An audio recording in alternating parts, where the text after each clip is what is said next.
Good afternoon, everybody, and welcome to a very short, and I do mean short, episode of Que-stead-Que. What you gonna do? I'm too tired to sing, y'all. I don't know, but something's gonna grow. That's the best I can do today, y'all. I am lit, and you know what? I don't think that I necessarily overdid it yesterday. Actually, what I did is my normal, and it normally doesn't tire me out. Actually, it usually makes me feel good. That, cutting the grass, that type of thing. Now, Renee, I haven't gotten as good as you where I like to cut grass, but I hate cutting it, but I always feel good after I cut it.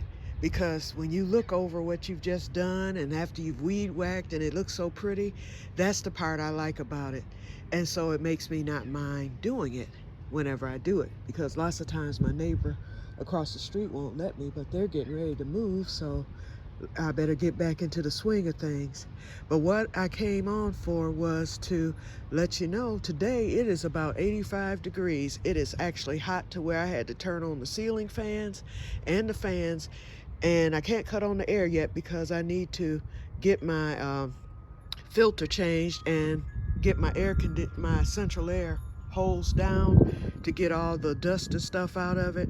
My late brother-in-law taught me to do that every year before you run it, and it'll run more efficiently and it'll cool your house off better. And I have the type of house where once I cut the air on, I can run it for an hour, get it nice and cool, and then after that hour or so, once it cools off, I can turn it off. As long as I leave the house closed up, it stays cool all day long into the night. Okay, and then I'll run my ceiling fans, of course, when I cut the air off, and the air circulates well.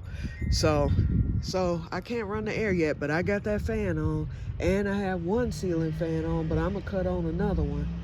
Then I messed up, y'all, my new thermostat. I'm fiddling with it last night because it started blowing air, and I found out it was on the allergen setting, and I guess that the installer put it on the allergen setting, and this is the time of year where we have allergies in Michigan. I deal with a few allergies when the pollen starts flying, but not now. I don't usually have that issue until like June, and in that case I stay out of it and I don't have any problems. Well, this blower was running and it was getting on my nerves because it was running constantly. I could hear it, and then on top of that, I'm thinking, this is gonna run my electric bill up, and I don't need this feature going on my thermostat. So I start fooling with the thermostat to get it off of that feature, because my phone, and that's how I found out it was on that feature, and that's how I eventually ended up cutting it off later on after I messed up. But anyway, I went to the thermostat and I'm hitting buttons and carrying on. Next thing I know, I done hit the auto bright button where the screen lights up and you can see the screen. I turned it on dark. Now I can't get it back on, and I can't get it on from the phone. So tomorrow I'm gonna have to call Lennox and let them know what I've done and see if they can get it back on from their end, because they're plugged into my system. So it's free, thank God. They gonna laugh at me unless that's happened before with somebody else, and I'm gonna let them know why it happened. Okay, so here I am again, done got 4 minutes in talking about nothing, okay? But what I did, since it's like 85 degrees outside, I said this is the perfect opportunity to start hardening off, especially the leggy plants. As you can see, I brought all my tomatoes out. I brought my collards out. I even brought my little teeny tiny plants out, the ground cherries, the lettuce. In fact, I'm gonna get that lettuce planted into the bed, not today, y'all, but I'm gonna get it planted in there probably tomorrow if it's still nice like this, because we are supposed to start getting rain again. This is the sacrificial plant that this video is titled after. It's a beefsteak tomato, and it looks like it's kind of struggling. I just watered it a few minutes ago, so it might perk up, but in the hardening off process, you know, they're gonna struggle a little bit, and they've been out for about 30 minutes. I'm gonna give them probably another hour. I'll keep check on them over the next, well, I'm out here now because dinner is on, but I'm gonna keep an eye on them and see if they're starting to stress. Even the sacrificial plant, I don't want it to stress too much, so I might have to take it in, and I might not can sacrifice it tonight. I'll probably, if it stresses too bad, because what I'm looking at here is just starting to stress, and I'm thinking it was stressed because it needed water. I soaked it down, so that's probably why it's looking like that. So I'm gonna look at it again in another half hour or so. These tomatoes, I'm seeing, okay, alrighty, okay, we're getting some stress here, so I'm gonna take them in. I'm seeing it because those tomatoes were super perky when I brought them out, so they're not withstanding. It's windy, so they're not withstanding the wind well, and that sun's beaming right on them, so they're not used to it yet. So they've been out, like I said, about a half hour. The greens are doing good. I'll keep those out. Even my baby plants are doing pretty good. It's the bigger plants that doesn't seem to be doing too well. This tomato's doing pretty good. So we'll see. But let's look at the cold crops. I got those watered today. I need to get a new hose. I'm gonna do that next week when I get paid. That's first on the list. But they seem to be doing good. I watered those up today. The spinach is doing good. Cabbage. The tulle is hanging in there. You know, I did this thing, although it did slide down, so I'm gonna have to tighten the strips up. But nothing's being blocked yet. But I'll get those tightened up tomorrow. But anyway, everything seems to be doing good. They look like they're about to take off. Okay, and let's see, what else? That's one of the limbs that fell in my yard, and I have some more back there by the hill. Let's look at this cherry tree. I'm still kind of concerned about it. And Diana, I will definitely take your advice. Yeah, come to think of it, it makes sense. If you're gonna do something to it, do it all at once. Don't do something and then I have to move it and all that. It's just gonna stress it. So yeah.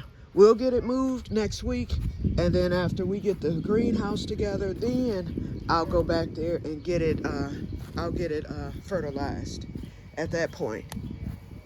But look, oh, okay, you know, I'm getting buzz. This is the one. Okay, I'm getting buzz on here. It's just coming along slow because it hasn't had any fertilization. That's the problem. So we'll get it. It'll survive. I'm just trying to rush it so that. Hi, how you doing? Not bad. How about yourself? I'm doing fine. How's your parents? The pear tree's blooming. Yeah, everything's blooming. The peach. So we're in the process right now. My greenhouse collapsed over the winter. I see. It collapsed. That first snowstorm did it in. So I bought one. I bought a new one, and we're getting it up next Saturday. So excuse the mess. Oh, girl, you don't ever come back here anyway, so you're good. Yep. How's your mom and dad? I haven't seen them all winter. They're doing good. That's good. I haven't seen them. I'm like, where are they? They've been hibernating. Oh, okay. Like me. Like me. I was sick half the winter. Bless your heart. Yep. So now I'm out here getting ready to get started. Got you. Yep. All righty. Good to see you. What are you doing, monkeys? Okay, y'all. So that was my neighbor next door on the other side. Okay. So I was trying to rush it because this is going to bloom. I can see the blooms coming now. And I wanted this to get going and get, you know, bloom so that it could pollinate that one at least. But it may not happen this year. Patience, Que, patience, patience. And look at there, my peach tree. I see a bloom on it over there. See that pink bloom? And I got peaches last year, y'all. It was only 3, but it was peaches. And I've got lots of pears last year. So those pear trees are doing really good. Look at the keyhole garden. So tomorrow, I put the compost in yesterday, as y'all saw. And so it's working again. Ooh, and today's 85 degrees should really get it going. So I have some more compost to stick in it today. Tomorrow, I hope I can get the lawnmower started because JD's gonna start it. He's gonna cut all this around where the new greenhouse is going. And we're gonna actually probably end up cutting the grass too. I might just bring the weed whacker out and I'm a weed whack some of this grass around the keyhole garden, just enough to get some nitrogen in that keyhole garden. I would like to cut a strip or two because that would fill the bag up, and a full bag will will do that whole keyhole garden. Yep, so we'll see how that works. And but I want to get some nitrogen in there.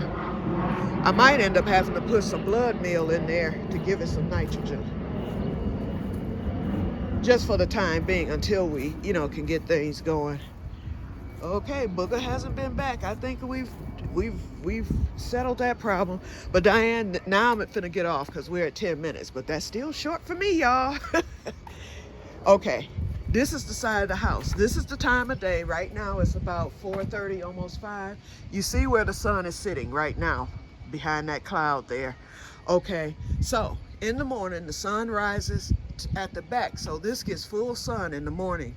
And it takes a while for that sun to finally get over there. So during the day, it's up. My whole garden gets full sun all day, the greenhouse, because it makes its rotation that way. So that side of the house, because the trees are no longer there shading it off, it gets sun. And then in the evening, once the sun begins to, it's in the sky for about an hour or two, and it begins to set, and it gets full sun again. And then once it begins to set, then it gets shady over there. So we shall see, because I can't think of anywhere else to put those trees where it might look pretty unless I move them to the front. I thought about moving that baby cherry tree to the front, because that spot where I have the peas, the reason why that bag is there and I have those peas there is that the grass will not grow there no matter what I do. I have dug it. It has been tilled. I've thrown a whole pack of grass seed, put hay there so the grass could come up. It will not grow in that spot. And I noticed that the former owner had flowers in that spot. I'm not liking this plant. You know what? I better take him in right now, because this was my prize plant right here. Now that one's doing okay. This one's looking stressed. And I did water it. He's nice and moist. Okay, he's just not doing good. So let's take him in right now. I don't want to put him through any more stress. And I'll check the rest of them in a half hour, but they're looking good. And I had to move my cup plants back to the top. I didn't want to bring those out today simply because they weren't stressed, but they weren't looking good because they weren't getting enough light. So I moved them up here. I did cut the light out because the light will go back on, but they're looking a lot better now. Okay, so they were down at the bottom, but they're looking much better than what they were looking down there. But let's put him back up here. Let's let him recover. Okay, recover, tomato. Yeah, because that's my cherry. But now next week, the reason why I'm doing a little hardening off today, and I'm going to do a little bit tomorrow, as long as we hit 80 degrees, I will, if they withstand it good, I will take them out to harden them. Because all those are going to the greenhouse next week, including the seedlings, because that greenhouse will be warm enough, and I'll be in there probably. Shoot, I'm darn near liable to sleep in the greenhouse. Okay, I would be so happy once it's up, but yeah, I'm gonna be out there with them constantly, and they're not gonna be getting the wind and stuff. And that's how I hardened my plants last year. I would open the window in there and if it was windy, I would let the wind blow through.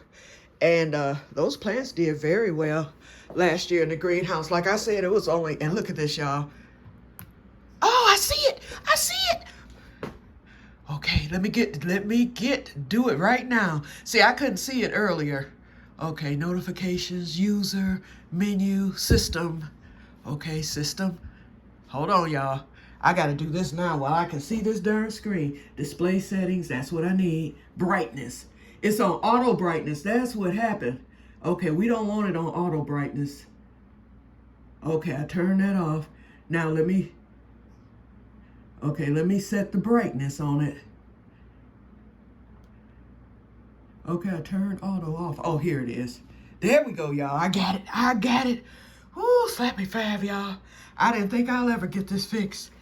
I wonder if those folks have a microphone in on me. You know what? Because why is it nothing happened since last night, and then all of a sudden I start talking about it and I come in and it's on? If y'all hear me at Linux, okay, y'all, don't mess with me. Okay, so Now, we're back. So it's 75 degrees in here. Okay, the humidity is 37%. I have the heat on 67, and it will not be cutting on. And it says it's 76 outside. Oh no, it ain't. And the high is supposed to be 78. No, it's higher than that. My weather apps have, that's AccuWeather. My weather apps have different listings. Let's check this food. As you can see, I got the fan going and the ceiling fan in here. It feels good too. And I'm praying I don't get flies. You know, this was going to be my last cooking of cabbage for the season. And excuse my kitchen, y'all. I haven't cleaned it yet after. I usually clean as I go along. And I decided to make a different type of baked chicken. Instead of my regular baked chicken, I put my, shut your mouth, barbecue sauce on it. And I added a little extra brown sugar to it and flour. So it's actually a sweet and sour, because I use the same sauce that I use for my pork chops when I make that, the sweet and sour baked pork chops. And then I've got the cabbage going. And then I'm going to do some potatoes that are over there after I clean up. I'm not going any further with the cooking. Got to get the dishes washed. Got to clean it up. Okay. And then after that, oh, and I ate another piece of cake, just another little slither. It was actually better once it cooled off because that cake was still kind of warm. And I could, that liquor was really pronounced. When y'all saw that taste test last night, when I did another little sliver, I couldn't taste the liquor at all, but I could taste the vanilla. So hopefully it has settled down now that the cake is cooled off. Okay, y'all, so, okay, let me get off because I'm going into my ramble. So I'm going to get off of here, sit down, rest, drink some water. And so you all have a wonderful day. And there's that spot. See, she got the lamb's ear in there. But can you see where the grass never grew in that spot? And it is really noticeable when the regular grass is cut. It's very noticeable at that time. So, yeah, so I think I might, and I really wouldn't mind sticking that cherry tree in the ground. That would, and I know it's fertile ground because the flowers come. That would be a spot because, you know, in my lifetime, that cherry tree, it ain't gonna get as big as all these other trees. So I might do that. Y'all let me know. Somebody suggest, should I put one tree in the ground, which would be that cherry tree? It would definitely be that cherry tree. And if y'all think I should, because I think that's the only way that I can really fix that spot up nicely, get it mulched up, you know, and it would look nice. And then I can put some more, because those are lamb's ear flowers, you know, and they're butterfly drawers and everything, because I get a lot of butterflies. So I'm thinking that if I do that, that might beautify that a little bit. I'm not that creative, y'all. And I think y'all probably discovered that about me. I am not a creative person. I do the crochet and that's it. And even with that, I'm not creative. Okay, y'all. So I will talk to you guys later. I ended up at 20 minutes again. Sorry, y'all. But may God bless you all. I'm staying under 20 for once in my life. Bye.